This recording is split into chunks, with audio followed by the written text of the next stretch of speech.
Friends, बुधवार और गुरुवार को बाजार में ज़बरदस्त गिरावट थी, लेकिन फ्राइडे को मार्केट ने बाउंस बैक दिया। बहुत ही शानदार क्लोजिंग दी है, अच्छी खासी तेजी बनी और पूरे दिन बाजार में तेजी थी। फ्राइडे के दिन बहुत ही शानदार कारोबार हुआ और लगभग सभी सेक्टरों में शानदार तेजी देखने को मिली। चाहे आप वो बैंकिंग सेक्टर ले लो, ऑटो सेक्टर ले लो, एफएमसीजी सेक्टर, सारे सेक्टर में शानदार तेजी थी और बहुत ही अच्छा लोगों को रिटर्न मिला। और सप्ताह का अंतिम दिन बहुत ही शानदार लोगों के लिए रहा और अच्छा खासा उसमें लोगों को मुनाफा देखने को मिला। लेकिन ओवरऑल पूरे सप्ताह के हिसाब से देखें तो अभी भी बाजार गिरावट में है और आगे की क्या डायरेक्शन है किसी को भी नहीं पता। तो ऐसे समय में हमें रिसर्च एनालिस्टों की राय के साथ में चलना चाहिए। बाजार की चाल क्या है, आगे क्या रणनीति बना सकते हैं और ऐसे समय में फ्रेंड हमें कौन से स्टॉक में निवेश करना चाहिए और कितना हमें रिटर्न मिल सकता है और क्या हमारा निवेश सुरक्षित रह सकता है, तो सारी की सारी जानकारी रिसर्च एनालिस्टों के माध्यम से हमें मिल जाएगी। तो पूरा वीडियो देखें फ्रेंड, स्किप ना करें फ्रेंड। लेकिन फ्रेंड उससे पहले अगर आप पहली बार हमारे चैनल पे आए तो चैनल को सब्सक्राइब कर दीजिए, एक बेल आइकॉन दबा दीजिए ताकि जब भी नया वीडियो बने पहला नोटिफिकेशन आपको मिले। वीडियो पसंद आए तो लाइक शेयर जरूर कीजिए। चलो फ्रेंड्स, वीडियो स्टार्ट करते हैं। मैं हूँ आपका दोस्त SB दवे और हमारे अपने चैनल ऑनलाइन कमाई में आपका बहुत बहुत स्वागत है। मंथली और तिमाही एक्सपायरी के दिन बाजार 14,250 के अहम सपोर्ट के ऊपर टिके रहने में कामयाब रहा है। लेकिन उसके दूसरे दिन यानी 26 मार्च को निफ्टी ने बुलिश हरामी कैंडल को बनाया है, जो इस बात का संकेत है कि आने वाला हफ्ता बाजार के लिए पॉजिटिव हो सकता है। बुलिश हरामी कैंडल एक रिवर्सल पैटर्न होता है जो किसी डाउन ट्रेंड के बॉटम पर दिखाई देता है। टेक्निकल इंडिकेटर अब मोमेंटम बदलाव का संकेत दे रहे हैं और 30 मार्च को निफ्टी 14,580 का स्तर पार कर सकता है और इसके बाद में 14,750 और फिर 14,900 का स्तर भी देखने को हमें मिल सकता है। दूसरी तरफ निफ्टी के लिए 14,250 का अहम सपोर्ट है। अगर किसी स्थिति में निफ्टी नीचे की तरफ स्तर तोड़ देता है तो फिर हमें 14,000 का स्तर भी देखने को मिलेगा और फिर उसके बाद में 13,900 का स्तर भी देखने को मिल सकता है। श्रीकांत चौहान का कहना है कि बाजार का बॉर्डर स्ट्रक्चर देखते हुए यह नहीं लगता कि निफ्टी 13,600 का स्तर तोड़ेगा। अगर निफ्टी इस लेवल को भी तोड़ देता है तो वो मीडियम टर्म के नज़रिए से अच्छे शेयरों में खरीदने का एक बेहतरीन मौका होगा। बैंक निफ्टी ने 25 मार्च को 32,415 का स्तर छूने के बाद एक हैमर फॉर्मेशन बनाया, लेकिन अगले दिन यह क्रम कायम नहीं रहा। अब हमें इस बात पर नज़र रखनी होगी कि बैंक निफ्टी 33,700 का स्तर पार करता है या नहीं।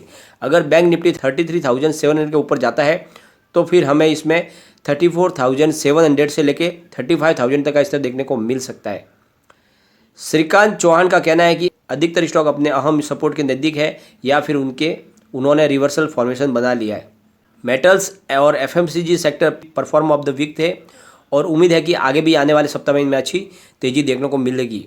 कोविड-19 के बढ़ते मामलों की वजह से 24 मार्च को हफ्ते में ऑटो स्टॉक ने खराब परफॉर्म किया है, लेकिन लॉन्ग टर्म में वैक्सीनेशन प्रोग्राम के आगे बढ़ने का फ़ायदा इस सेक्टर को मिलेगा। लेकिन शॉर्ट टर्म में कोरोना से जुड़ी इस सेक्टर खबरों की वजह से इस सेक्टर को थोड़ा चोट पहुंचाई है और इसका असर इसको ऑटो सेक्टर को मिला है। इसकी वजह से ऑटो सेक्टर में थोड़ी सी दबाव देखने को मिली है। टेक्नोलॉजी सेक्टर की पर बात करते हुए श्रीकांत चौहान ने कहा है कि इस सेक्टर में लार्ज कैप शेयरों में हमें गिरावट पर खरीद की रणनीति अपनानी चाहिए। इन शेयरों में 2 हफ्तों की अवधि में अच्छा फायदा देखने को मिल सकता है। श्रीकांत चौहान जो कि कोटक सिक्योरिटीज़ के रिसर्च एनालिस्ट है, उनका कहना है कि आपको इस समय बाजार की नब्ज को पहचानना चाहिए और आपको IT सेक्टर की तरफ ध्यान रखना चाहिए। और साथ में उन्होंने कहा है कि मेटल और FMC अभी भी आगे अच्छे परफॉर्म कर सकते हैं, तो उस हिसाब से सेक्टर में देख के आपको उसमें चुन के आप अपने हिसाब से निवेश कर सकते हैं सेक्टर को देख के, क्योंकि बाजार की रणनीति देखनी हमें बहुत ज़्यादा ज़रूरत है। कुछ ऐसे स्टॉक है फ्रेंड्स जो मल्टी बैगर साबित हुए लेकिन अपने ऊपरी स्तर से 20% नीचे डाउन पर है। क्या उनमें अब निवेश किया जा सकता है? बजट 2020 के बाद कोरोना महामारी के चलते बाजार और इकोनॉमी दोनों बुरी तरह से अस्त व्यस्त हो गए। बाजार में भारी उतार चढ़ाव है और अनिश्चितता के दौर में निवेशकों ने बाजार के किनारे खड़े होकर सिर्फ उसको देखने में ही भलाई समझी है। बाजार 23 मार्च 2020 से लगातार लो पर बना हुआ है। सिर्फ फ्राइडे को ही थोड़ा माहौल तेजी का बना है। बाजार में 23 मार्च 2020 तक लो पर लो बनता रहा है और उसके बाद में इसमें रिकवरी आई और 2020 में इसने अपना ऑल टाइम हाई भी छू लिया है। इन सभी उतार चढ़ाव के बीच BSE सूचीबद्ध में 7 ऐसे स्टॉक हैं जिन्होंने 2020 और 2021 के बीच में मल्टी बैगर रिटर्न दिया है, लेकिन 1 फरवरी 2021 बाद इन शेयरों में भी 20% की गिरावट आ चुकी है।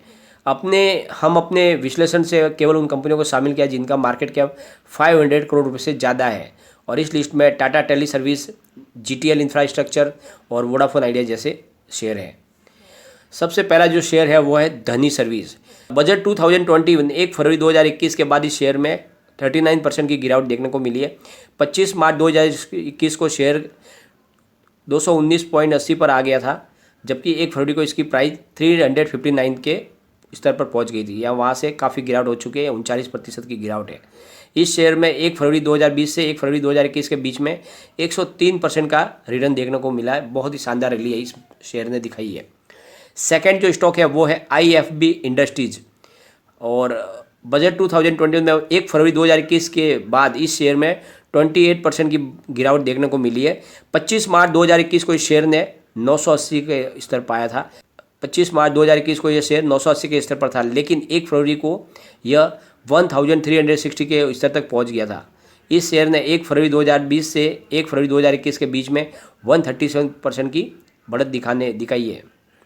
और इसके आगे है टाटा टेली सर्विस महाराष्ट्र, और 1 फरवरी 2021 के बाद शेयर में 27% की गिरावट देखने को मिली है। 25 मार्च 2021 को शेयर की प्राइस 13.3 थी, जबकि 1 फरवरी को यह शेयर 18.20 के आसपास कारोबार करा था। इस शेयर ने 1 फरवरी 2020 से 1 फरवरी के बीच में करीब 645% का रिटर्न दिया है। इसके आगे है रतन इंडिया प्राइज, और जिसमें 25% की गिरावट हो चुकी है अपने ऊपरी लेवल से। यानी 25 मार्च 2021 को इसके शेयर की प्राइस 576, 1 फरवरी को थी 7.7 रुपीज़, यानी वहाँ से काफ़ी इसमें गिरावट हो चुकी है। और यह शेयर 1 फरवरी 2020 से 1 फरवरी 2021 के बीच में इसने 199% की रैली दिखाई है। और इसके आगे है बेस्ट एग्रो लाइफ, और 1 फरवरी 2021 के बाद शेयर में 24% की गिरावट देखने को मिली है। 25 मार्च 2021 को यह शेयर 419 के पार पहुंचा था, जबकि 1 फरवरी को यह 554 के स्तर पर था। तो वहां से काफ़ी गिरावट हुई है, लेकिन 1 फरवरी 2020 से 2021 के बीच में इसने 128% की रैली हमको दिखाई है। और अंत में है वोडाफोन आइडिया। 1 फरवरी 2021 के बाद इस शेयर में 24% की गिरावट हमें देखने को मिली है।